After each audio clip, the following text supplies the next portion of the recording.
कहानी की शुरुआत एक लड़की से होती है। इसका नाम एवा है। एवा जब 15 साल की थी तो एक रात उसकी आंख खुली। घर में बहुत अंधेरा हो रखा था। लड़की को कुछ अजीब सी आवाज आई। वो चेक करने के लिए उठी तो उसने देखा कि घर में कुछ गुंडे घुस गए हैं। गुंडे एवा के बाप को मारने के लिए आए थे। एवा चाकू लेकर अपने बाप के कमरे की तरफ जाने लगी। एवा को उसके बाप ने कुछ स्किल सिखाई थी ताकि किसी भी सिचुएशन को वो आसानी से संभाल ले। एवा कमरे की तरफ आ रही थी, इतने में गुंडों ने उसके सामने ही उसके बाप को गोलियों से मार दिया। एवा के बाप को पता था ये दिन जरूर आएगा, इसलिए उसने अपनी बेटी को दुनिया से लड़ने के लिए पहले ट्रेन कर दिया था। एवा ने अपने बाप की बात ध्यान में रखते हुए डेड बॉडी के सामने पड़ी बंदूक उठाकर सारे गुंडों को मार दिया। एवा को सालों तक रिहैब में रखा गया। अब लड़की 27 साल की हो गई। वो अपनी जिंदगी के एक नए चैप्टर को खोलने वाली थी। मतलब आज इसकी शादी है। एवा के होने वाले दूल्हे राजा का नाम है डेरिक। डेरिक के बाप रॉबर्ट ने लड़के को शादी के फैसले पर दोबारा सोचने की सलाह दी, क्योंकि उसे लगता था कि एवा पुरानी आदतों में फिर से पड़ सकती है। उन्हें एवा का फैमिली बैकग्राउंड भी अच्छे से नहीं पता था, मगर डेरिक श्योर था कि उसे एवा से ही शादी करनी है और एवा के साथ उसका फ्यूचर एकदम वैसा होगा जैसा डेरिक ने सोचा था। इसके बाद चर्च में दोस्तों रिश्तेदारों के सामने इनकी शादी हो गई। हनीमून के लिए दोनों मियाँ बीवी स्पेन आए। यहाँ उन्होंने खूब सारा रोमांस किया, कुछ अलग एक्टिविटीज भी की, जैसे thunder truck ride, jet skiing, आसमान से नीचे का शानदार व्यू देखना। दोनों साथ में हनीमून पीरियड एंजॉय कर रहे थे। एक शाम वो खाने के लिए समुद्र किनारे सुंदर से कैफे गए। दोनों जने खूबसूरत एनवायरनमेंट के बारे में बातें कर रहे थे। तभी डेरिक बोला, आता हूँ जी अभी वॉशरूम से। एवा अकेले बैठकर व्यू को एंजॉय कर रही थी। तभी उसके पास एक मैनी नाम का लड़का आया और वो उसके पास आके उसकी तारीफ करने लगा और बोला, मेरे साथ डेट पर चलोगी? एवा ने उसे बताया, मैगी सी शकल के, मैं यहाँ अपने पति के साथ हनीमून पर आई हूँ। इतने में डेरिक भी आ गया। मैनी दोनों मियाँ बीवी के बीच फुल कबाब में हड्डी बनने की तैयारी में लगा हुआ था। उसने दोनों से कहा, चलो मैं तुम्हें स्पेन की हिडन जेम्स दिखाता हूँ, तुम दोनों को बहुत मजा आएगा। कल सुबह मैं तुमसे मस्त एक्टिविटी करवाऊंगा। डेरिक इसके लिए रेडी नहीं था, पर एवा के कहने पर उसने मैनी की बात मान ली। सबसे पहले मैनी उन्हें आइलैंड के फेमस क्लब में ले गया। डेरिक एवा के साथ आ गया। दोनों ने मस्त पीकर डांस वांस किया। क्लब का माहौल बहुत कूल था। मियाँ बीवी म्यूजिक के साथ मानो कहीं खो गए। तभी भीड़ में फेमस गुंडा जिसका नाम बिग बिज है, उसने एवा को देखा, वो भी गंदी नजरों से। बिग बिज ने एक लड़की को डेरिक के पास भेज दिया ताकि वो उसका ध्यान भटका सके और एवा अकेली हो जाए। फिर वो मौके का फायदा उठाकर एवा के पास आया और उसे गलत तरीके से छूने लगा। डेरिक ने गुंडे को ये सब करते हुए देख के उसे पीछे हटने के लिए कहा। इसी समय बात बहुत आगे बढ़ गई। दोनों की बहसबाजी होने लग गई। मैनी ने बिग बिज को शांत करने की कोशिश की, मगर इतने में बिग बिज ने डेरिक के मुंह पर घूंसा मार दिया। अब एवा का माथा खराब हो गया। उसने बिग बिज के मुंह पे जोर से लात मारी। लड़की ने गुंडों को खूब मारा। फाइनली उसने अपने बाप की सिखाई हुई एबिलिटीज का इस्तेमाल किया, वो भी अच्छे से। बीच में जितने गुंडे आए एवा ने सबको धो दिया। इतनी बढ़िया लड़की की फाइटिंग स्किल देखकर बाकी लोग एवा को सपोर्ट करने लगे। हमारी छोरी के छोरियों से कम है, ये बात एवा ने साबित कर दी, क्योंकि अल्टीमेटली वो भी धो ही रही थी। क्लब का ओनर सिल्वियो सीसीटीवी कैमरे पे सब देख रहा था। वो जल्दी से बाहर आया और बिग बिज को क्लब का माहौल खराब करने के लिए सुनाने लगा। मैनी एवा और डेरिक को लेके क्लब से निकल गया।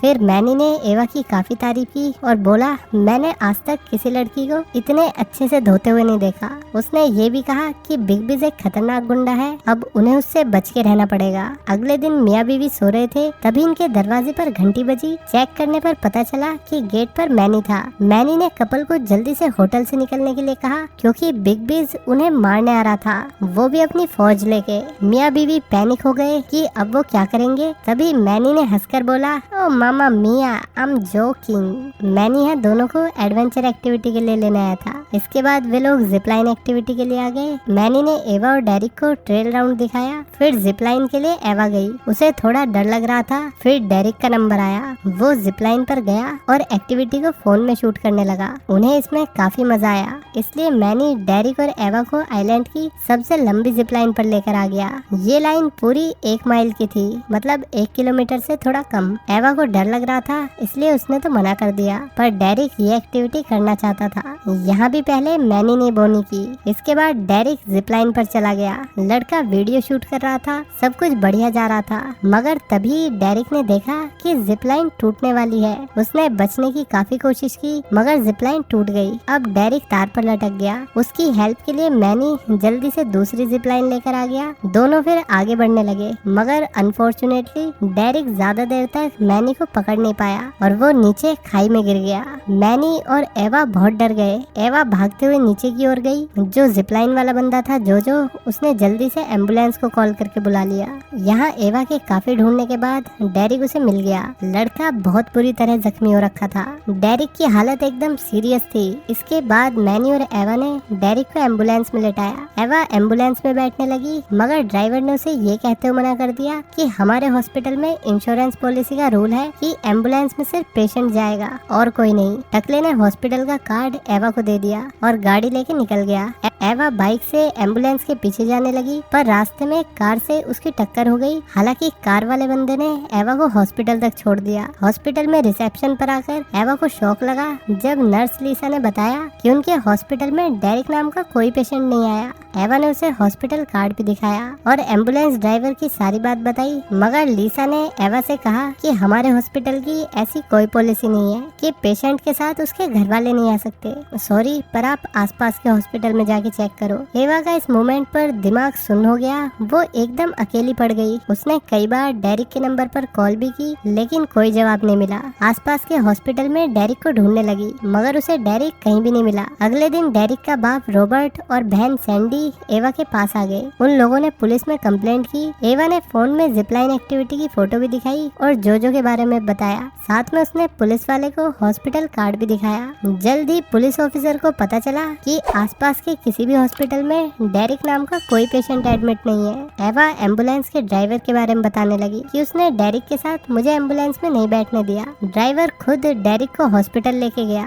इतने में रॉबर्ट एवा से कहने लगा, तुम्हें पक्का भरोसा है कि कहीं तुम नशे में तो नहीं हो? ऑफिसर कहने लगा, शायद डेरिक को किडनैप किया गया है। अमीर अमेरिकन बंदों को स्पेन में अक्सर किडनैप करके लूटा जाता है। इसके बाद पुलिस वाला एवा और फैमिली के साथ जिपलाइन पर आ गया। जोजो ने लड़की को पहचानने से मना कर दिया और बताया कि ये यहाँ पे कभी भी नहीं आई है। जोजो पुलिस के सामने कहने लगा कि डेरिक और एवा नाम का कोई भी बंदा या बंदी उसके पास एक्टिविटी के लिए कभी नहीं आए। एवा को ये सुनकर गुस्सा आ गया। उसने जोजो की टी शर्ट पकड़ ली। वो उसे धमकाने लगी, मगर फिर भी जोजो इस बात पर अड़ा रहा कि वो डेरिक और एवा नाम के किसी भी इंसान को नहीं जानता। पुलिस ने लड़की का गुस्सा देख के उसे शांत कराया और इंस्पेक्टर फिर गुस्से में वहाँ से चला गया। स्टेशन में आकर ऑफिसर एवा को क्लब में हुई फाइट की कुछ फोटोज दिखाकर सवाल जवाब करने लगा। फिर लड़की ने सारी बात बताई। साथ में उसने बिग बिस की हरकतों के बारे में बताया, मगर ऑफिसर एवा से कहने लगा कि तुमने उस रात ड्रग्स तो नहीं ले रखे थे?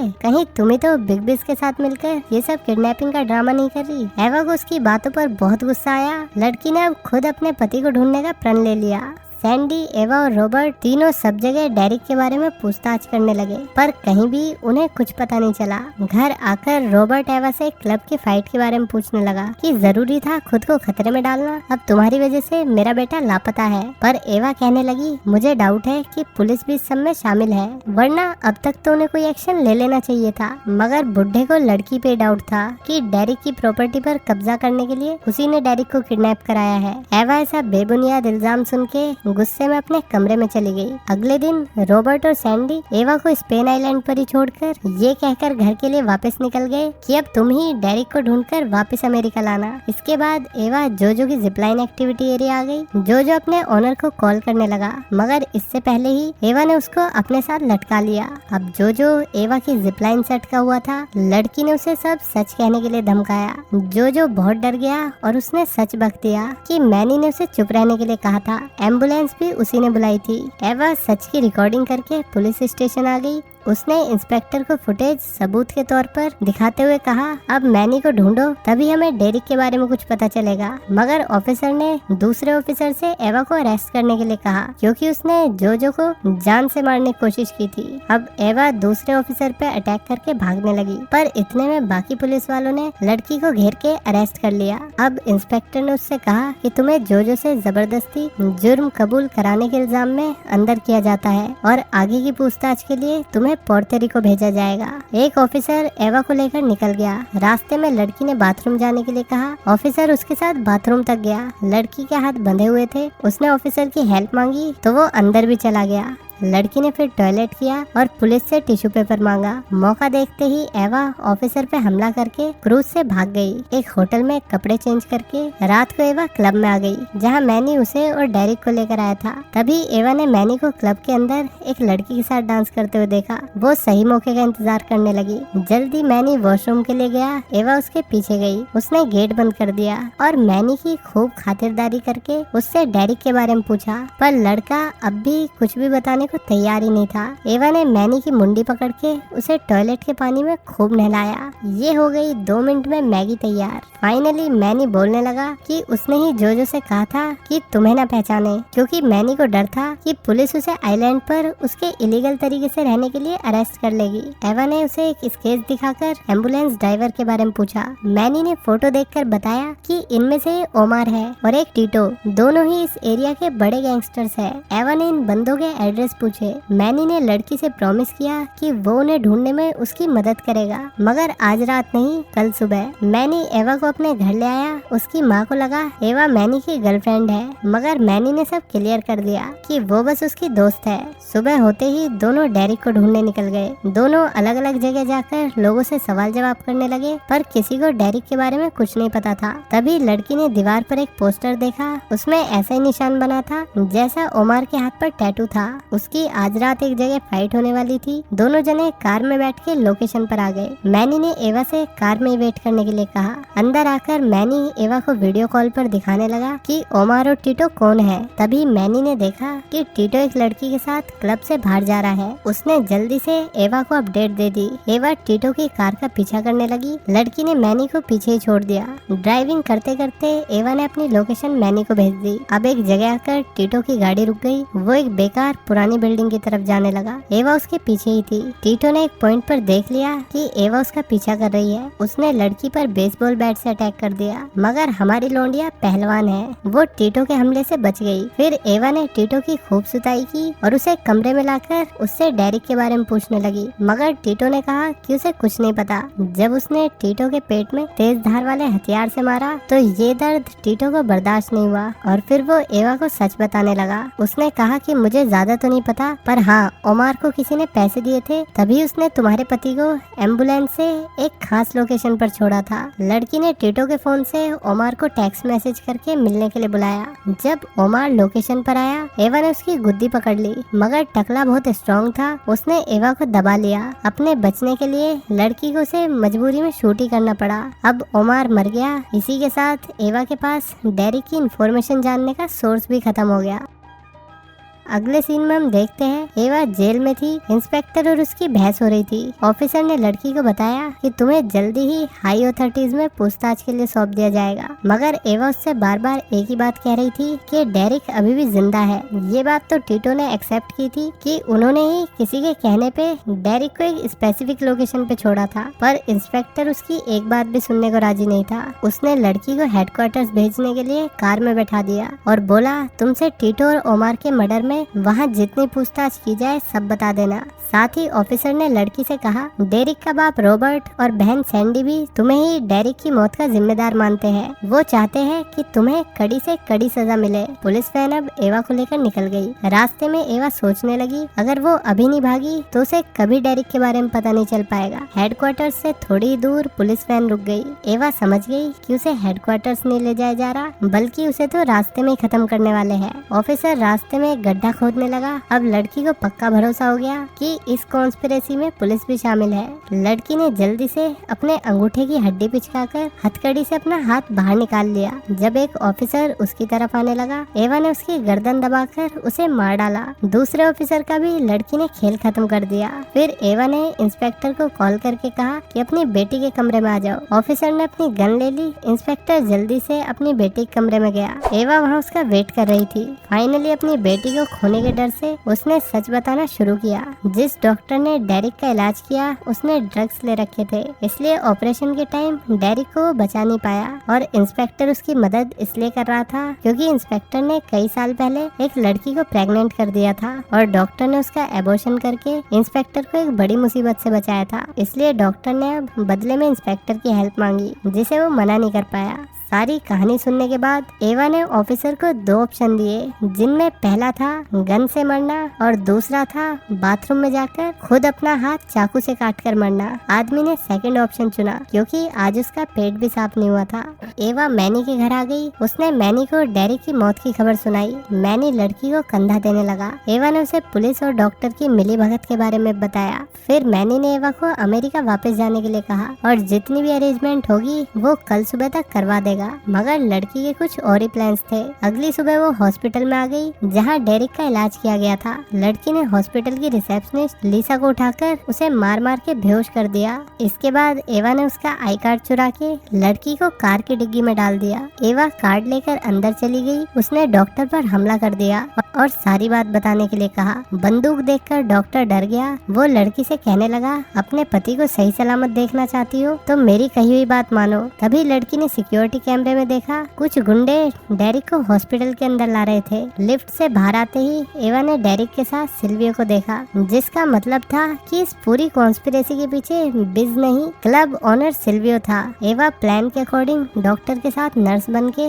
उसके सामने आई। सिल्वियो इंट्रो के दौरान एवा से फ्लर्ट करने लगा। साथ ही चेकिंग के टाइम उसने लड़की को कई बार गंदी तरीके से छुआ। ऑपरेशन थिएटर में डॉक्टर डेरिक की बॉडी से बोन मैरो ब्लड निकालकर सिल्वियो की बॉडी में ट्रांसफर कर रहे थे। एवा ने फिर एक बेहोशी वाला इंजेक्शन सिल्वियो को लगा दिया, जिससे वो थोड़ा अनकॉन्शियस हो गया। थोड़ी देर बाद टकले को पता चल गया कि उसे इंजेक्शन दिया गया है। टकला डॉक्टर से सवाल पूछने लगा। इससे पहले वो कुछ करता, एवा ने अपनी गन निकालकर सिल्वियो के सारे गुंडों को एक एक करके मार दिया। फिर वो डेरिक को अपने साथ ले जाने लगी। तभी सिल्वियो ने उसे रोकते हुए कहा, मैं एक अलग टाइप के कैंसर से जूझ रहा हूँ और जोन सा ब्लड मुझे चाहिए वो बहुत रेयर है और तुम्हारे हस्बैंड के अंदर है। मुझे बस उसके बोन मैरो ब्लड सेल्स लेने दो। टकला डेरिक को नुकसान नहीं पहुँचाना चाहता था, उसे बस लड़के के सेल्स चाहिए थे, ऐसा उसने कहा। पर एवा ने टकले की सभी बातों को इग्नोर किया और कमरे से बाहर आ गई। तभी उस पे बाहर गुंडों ने अटैक कर दिया, पर लड़की ने उनकी खोपड़ी 2 मिनट में खोल दी।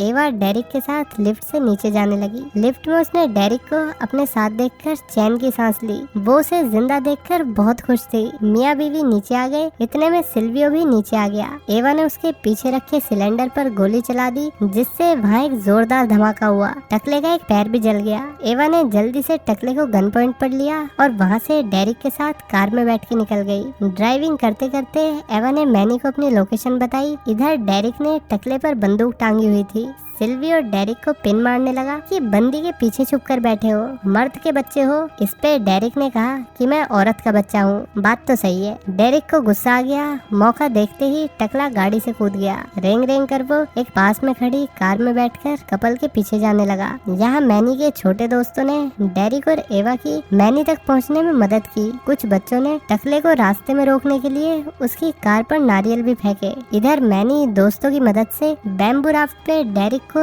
एवा के साथ बैठाकर नदी पार कराने में लग गया। पर सिल्वियो ने गुंडों के साथ उनपे ओपन फायरिंग शुरू कर दी। तीनों जने पानी के अंदर अंदर तैर के नदी पार कर गए। फॉर्चुनेटली उनमें से किसी को भी गोली नहीं लगी थी। क्या गुंडे बनेंगे रे ये लोग। दूसरी नदी के किनारे आकर तीनों जने कार में बैठकर निकल गए। मैंने कपल को अपने घर ले आया। तभी यहाँ सिल्वियो भी आ गया। उसे उसके खबरियों ने जानकारी दे दी थी कि मैनी एवा और डेरिक को अपने साथ घर ले आया है। टकला कपल को पूरे एरिया में ढूंढने लगा। सबसे पहले वो मैनी के घर तलाशी के लिए आया। उसने मैनी को धमकाया कि चुपचाप बता दे मियाँ बीवी कहाँ छुपे हैं, नहीं तो वो भी मारा जाएगा। पर मैनी ने कुछ भी बताने से मना कर दिया और बोला मुझे कुछ नहीं पता। फिर उन्होंने मैनी के छोटे भाई को मारने की धमकी दी। तभी मैनी की माँ अंदर से निकल कर आई। उसने सिल्वियो को चमका दिया। टकला फिर चुपचाप बाहर चला गया। क्या ही बहस करे आंटी जी से। उसने सब जगह डेरिक और एवा को ढूंढा, मगर उसे कोई भी नहीं मिला। टकले ने फिर आसपास के लोगों से पूछताछ की, मगर किसी ने कुछ नहीं बताया। इधर एवा ने गुंडों को एक एक करके मारना शुरू कर दिया। डेरिक ने भी सीरियस कंडीशन में होते हुए भी एक गुंडे का गेम बजा दिया। टकले ने अपने आदमियों को मरा देखा। इससे टकले का दिमाग खराब हो गया। वो जोर जोर से चिल्लाकर एवा से कहने लगा, दम है तो सामने आ। फिर लड़की बिना डरे सिल्वियो के सामने आ गई। दोनों की भयंकर लड़ाई शुरू हो गई। पहले टकले ने एवा को पकड़ लिया, मगर लड़की ने थोड़ी देर में टकले का गेम बजा दिया। वो गर्दन काट के सिल्वियो को मारने वाली थी कि तभी यहाँ पे पुलिस आ गई। उन्होंने एवा से टकले को उनके हवाले करने के लिए कहा। सब लोग चाहते थे लड़की टकले को पुलिस को दे दे ताकि उसे जेल ना होए। तभी वहाँ पे बिग बिज आ गया। उसने बड़ी शांति से एवा को रिलैक्स करने के लिए कहा और टकले को मारने के लिए लड़की को रोक लिया। अब चाकू बिज ने अपने हाथ में ले लिया और कहने लगा, टूरिस्ट को किडनैप करना, मारना इस आइलैंड पर आज के बाद माफ करने लायक नहीं होगा। फिर उसने सबकी आंखें बंद करवा दी और सिल्वियो की गर्दन चाकू से उड़ा दी। बिज ने पुलिस से वादा किया जितना पैसा उन्हें सिल्वियो देता था वो उसके डबल देगा अगर वो एवा और डेरिक को सही सलामत यहाँ से जाने दे। पुलिस इसके लिए राजी हो गई। आखिर में हम देखते हैं मैनी कपल को समुंदर किनारे छोड़ने आया। यहाँ से उन्हें आगे समुंदर के रास्ते बोट से अमेरिका जाना था। एवा ने मैनी को गले लगाकर थैंक यू बोला। मियाँ बीवी बोट पर बैठकर चले गए। इसी के साथ ये कहानी यहीं खत्म होती है। तो दोस्तों कैसी लगी ये कहानी लाइक और कमेंट करके बताइए। चलिए मिलते हैं नेक्स्ट वीडियो में। Till then take care, bye bye.